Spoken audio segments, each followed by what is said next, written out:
Greetings everyone, welcome back to my channel. It's a beautiful fall day here in New York City.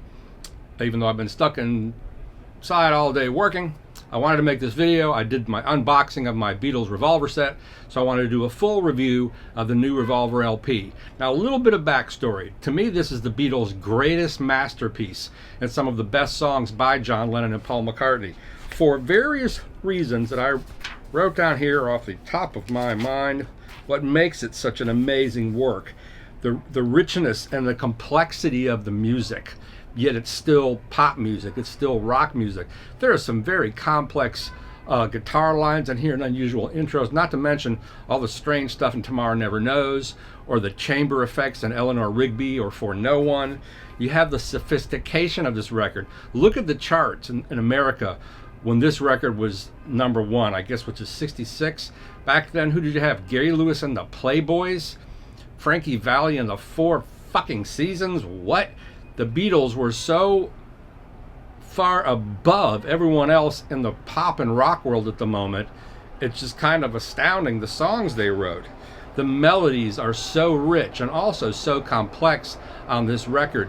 And lyrically, from She Said, where Lennon talks about being a boy, McCartney taking on death and loneliness and For No One, as well as in Eleanor Rigby. And then in For No One he talks about loss of love, but on the other flip side he talks about Good Day Sunshine and the woman he loves in there.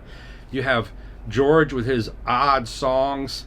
I Want to Tell You, that song almost sounds slower than it should be, but also the arrangements are so brilliant all over this record. Even like I Want to Tell You, the way it starts with that weird guitar line, it's just, there's so much unusual stuff. And the performances, particularly by each guy. I was listening to Dr. Robert, and the great thing about the new pressing is, without getting there first, is everything is so incredibly clear and rich. And on Dr. Robert, you know, it's mostly just John playing that kind of funky, slapping, almost country guitar thing he did with the blues inflection. Because I don't think there's really not much George on there, just slapping and bumping and hard. And Ringo's drumming is so amazing, like in Tomorrow Never Knows, where you can really hear the drums. You can hear when he hits the tom dips in tone. You can't really hear that in any other pressing. And you can hear the cymbal wash he's creating, not to mention all the bizarre noises in that song.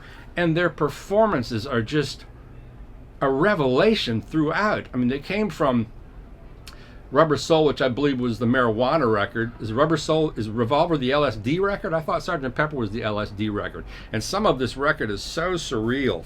But to just talk about the record itself, the new record, and I do have several other versions that I compared this to. An original mono Revolver pressing, an original German stereo, which I just opened today. I bought it from Wazoo Records in Detroit for $35 back in the 90s. I've never opened this before. Herzog, I really wanted to hear the stereo. I have a German Magical Mystery Tour that still sounds incredible. I think that's the best true stereo version of Magical Mystery Tour. And I have the more recent mono Revolver. So I have a lot to compare it to. It's interesting to see I've never really noticed before. You know, they attempted, and they did a pretty good job of, what do you call this when it's flipped back like that? They did it on the mono as well. So I do have things to compare it to. And I heard this original mix along with Michael Farmer and Steve Guttenberg at a recording studio in Midtown. Can't remember the name of it now, but they had this giant JBL system. It was 7.1.4, and we were near the back. So they had 4 speakers above, we had like 4 speakers behind us, we had Giles Martin up front, and even though the system as a system did not sound very good, which Giles Martin later, when I interviewed him, agreed with me, sonically it was just a mind blower. Particularly like Tomorrow Never Knows, the guitars and the seagulls were strafing overhead. It was just like, it was unbelievable. And the background vocals behind you, and when I got it home, or rather when I got this record, Everything is so incredibly clear. I've seen naysayers. I don't know how anybody could compare this to any other Revolver version and say this is deficient in any way. If you want to get closer to the Beatles, closer to their performances, like you're in the studio, this thing is unbeatable. You can hear so much nuance in the vocals.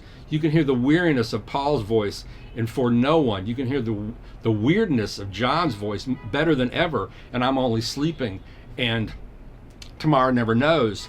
And every instrumental line is fully fleshed out and immediate and present. But even more than the instruments, the vocals are an absolute revelation. You can hear the fullness and the texture and the dynamics and the physicality of all the different vocals, and the harmony vocals are so beautiful, especially like the background vocals in McCartney's masterpiece Here, There, and Everywhere. They are just, it's astounding how full and rich and beautiful they sound, and so warm. I was just knocked out. Particularly, I mean, Here, There, and Everywhere has always been a really beautiful song, but the original, the British pressing, the US pressing, the Revolver, to me is one of the worst sounding Beatles recordings ever. It sounds like it's recorded in a tin can. It sounds very distant. It sounds like you're in a hallway, in a closet in a hallway on Abbey Road with a tape deck trying to get a bootleg recording. That's how bad it's always sounded to me. To be such an instrumentally and vocally and compositionally brilliant recording, and now you can really, really hear it. I don't know how anybody could say, well, I don't know, that Giles Martin, he's fooling around with the past. I think John Lennon would have loved this mix, because Lennon would complain sometimes they can never get the Beatles songs to sound the way he wanted for whatever reason. He was so light years ahead of everyone in his thinking, as was McCartney. And Giles Martin had to run these mixes by McCartney and by Lennon, and George Harrison's wife and Yoko Ono, and probably Sean Lennon as well. And Sean Lennon knows the Beatles back and forth. He can play all those songs, every one of them. So this is such a revelatory remix, remaster. The only problem I have with it is occasionally there's a little bit of tiz on the vocals. Occasionally in the upper treble, the vocals have a little bit of plasticity occasionally. Now, if you don't know already, this was done with an entirely new process that Giles Martin took from Peter Jackson's work on Get Back. Peter Jackson's technical people used artificial intelligence to pull out the tracks. This is only a 4-track recording, so somehow, and Giles doesn't really know how, he doesn't try to explain it. I don't know if it's in the booklet that comes in the beautiful Revolver box, but somehow they were able to fully extract each vocal, each instrumental line, and the ambiance of the studio and make it fully rich and present. If this is what artificial intelligence gives us in the realm of music, let's go for it. So, because don't you want to get, isn't your goal to get more of the Beatles, not less? Why would you hang on to some thing from the past just because that's the way it came out originally? Oh my God. Now, it's funny. I'm a person who likes original and early pressings of jazz recordings. I'm not a big fan of remastered tone poets, analog productions. I mean, I understand why people like them. Because they sound very modern. I don't want that modern sound on a jazz recording. I want to hear the original sound. I want to hear the studio the way it was originally presented in the mastering portion of the recording process. But on the Beatles, I want to hear as much as I can. A jazz recording, what is it, 5 instruments at the most? They're not jazz recordings that we all love, the tone poets, the analog productions, Miles, Coltrane. These are not complex recordings. They're live recordings. It's like 5 or 6 guys in a big room doing one take. But these recordings, there's double tracking, there's so much going on, there's a lot of weird instrumentation. And that's the other thing. Which track is it?